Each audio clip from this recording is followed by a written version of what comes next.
Okay, here's some quick tricks for using a chain rule without having to write down the formula each time. So the first one is when you have something in brackets to a power. So the chain rule would say that this bit here would be your u. So then you would differentiate that. So I get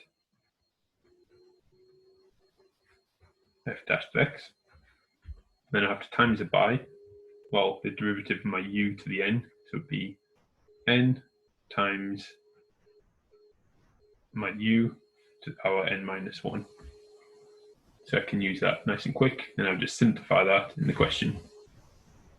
Okay, the next one. So here, this bit would be my u.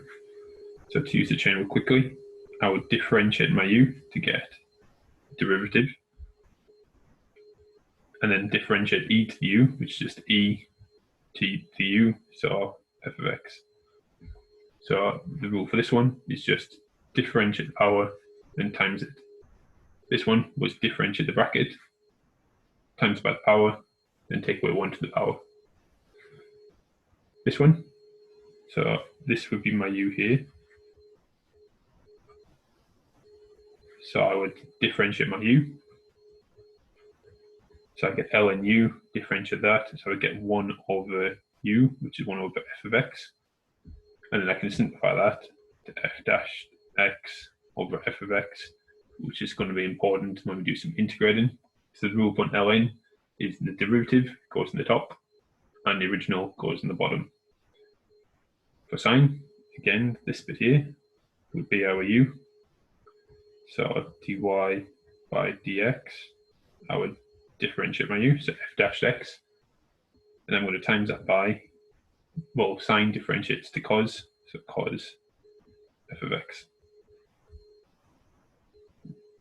Next one, this would be my u here, f of x, so I'd differentiate that, and times it by, well, cos differentiates to minus sine f of x. Tan f of x, well, this bit here would be my u. So I would differentiate it to get f dash x times, and tan is one that you get given, and tan goes to sec squared x, so sec squared f of x. Now this kind of quick trick works for any function. So, for example, if I give you y equals cot f of x, all you need to know is what cot differentiates to. So cot differentiates to minus cos x squared. Then you times it by whatever's in the bracket, the angle differentiated, so f dash x. And then instead of writing x, you just write f of x, because the angle stays the same. Yeah, I could also give you anything else. So let's give you y equals, you'll see this one soon, any number to the power f of x, not necessarily just e. This could be any number, so a to the f of x. Again, all you need to know is what does a to the x differentiate to. Well, a to the x differentiates to a to the x ln a. So instead of x, I'm going to write f of x, and I'm going to times it by this thing differentiated. Yeah, and this works for the e of x, if I can get them both on the same page. Because here, look, a would be e. If I put e into there, ln e is just 1. So I get exactly the same thing, look. So this formula works even if it is e. Okay, so like I said, all you need to know is what the function differentiates to. So let's just make up one. So if I said my function is triangle, so triangle of f of x, and I'm telling you that the triangle differentiates to a square, then to differentiate triangle f of x, you would just differentiate the triangle to a square, keep f of x the same, then times it by the derivative of f of x. Okay, I'm hoping that's making a bit of sense. So now let's do some with actual numbers and actual functions so you can get the hang of it. So the first one, so what I'm doing instead of writing out the rule each time, 4x plus 2 to the power 3. Well, straight away, I'm going to differentiate my bracket. So I'm just going to get 4. Then I'm going to times it by the bracket differentiated. So remember, times by the power, and then take away 1 to the power. I'm keeping the bracket the same. And I'm just going to simplify that to get 12 4x plus 2 squared. Okay, same with the next one. So I've got a bracket to the power. So I'm going to differentiate the bracket and get 2x. Then I'm going to times that by, well, differentiate the bracket to the power. So power goes to the front. And then I take 1 away from the power. I'm keeping the bracket the same. And just simplify. So 10x, x squared minus 7 to the power 4. Okay, next one. So I'm going to rewrite that first of all as 2x minus 4 to the power half. So same thing. I'm going to differentiate the bracket, so I'm going to get 2. Then I'm going to times it by, well, to differentiate something to a power, remember times by the power, and then take away 1 from the power. And I'm just going to simplify that. So 2 times half is 1. So I just do that. Next one, again, I'm going to rewrite that as 3x squared plus 1 to the minus 1.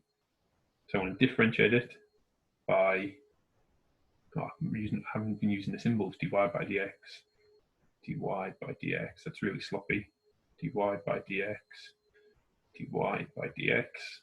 So differentiate the bracket, so that gives me 6x. And I'm going to times it by, well, it's differentiate the bracket to a power, times by the power, and then take away 1 to the power. And just simplify that, so minus 6x, 3x squared plus 1 to the minus 2. Okay, for e, well, differentiate my power. Differentiate e, which just stays the same. The power stays the same. Yeah, the e's are nice and quick. Differentiate the power. So I get 7 disappears. That gives me 12x 3. Differentiate the e, so stays the same. The power stays the same. Yeah, because e to the u differentiates to e to the u. E to the u differentiates to e to the u. This one, so the rule was I differentiate the bracket, so I get 2, and then differentiate ln, so that gives me 1 over 2x minus 7. Simplify, so 2 over 2x minus 7. And now I've said that rule before, but I differentiate the bracket, and that goes in the top, and the bracket stays in the bottom. So the next one, I differentiate the bracket, so 10x plus 3. I'm going to times that by, I'm in brackets is all of it times by this. 1 over, because it's ln, so 1 over the original. Then just simplify it to 10x plus 3 over 5x squared plus 3x.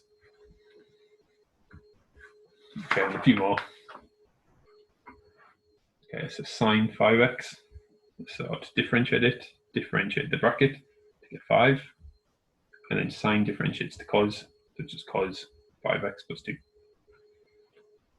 Differentiate the bracket. So x squared plus 1 differentiates to give me 2x. Sine differentiates to give me cos, so it's cos x squared plus 1. Differentiate the bracket. So 2 minus 7x differentiates to give me minus 7. Sine differentiates to give me cos. Differentiate the bracket. So that just goes to 4. And cos goes to minus sine 4x plus 1. And just simplify that to get minus 4 sine 4x plus 1. Differentiate the bracket. So that gives me 3x squared.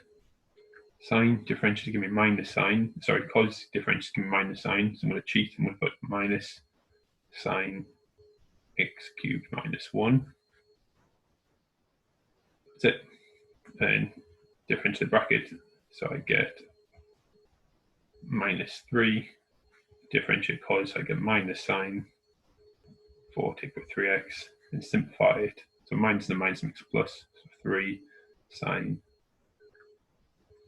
4 take away 3x. Yeah, and that works for absolutely anything. So if I had y equals, let's use some letters, m of 3x plus 2, to differentiate that, it would be differentiate the brackets of 3 times differentiate m, so m dash 3x plus 2. If I had y equals g of x squared plus 5, I would differentiate the bracket to get 2x and times by the derivative of g, so x squared plus 5. Yeah, I mean g of x squared plus 5, not g times x squared plus 5. It's a function here, not a number. Okay, I hope that's made sense and how you can do it quite quickly. If in doubt, you can always go back and use. Now I'm just going to do one final one, actually just thought of one extra one. So something like y equals sine to the power 7x. So you can do that one quickly, as long as you rewrite it first as sine x to the 7. So to differentiate that quickly, well, it's a bracket to a power, so I'm going to differentiate the bracket. Sine x goes to cos x, and then I'm going to times it by, well, something to the power 7 differentiated gives me 7. Something, take away 1 to the power, so 6, then simplify that. So 7 at the front, cos x, and I've got 6 sine x's. Yeah, again, I could have used chain rule and called that u. Now we've got the same answer.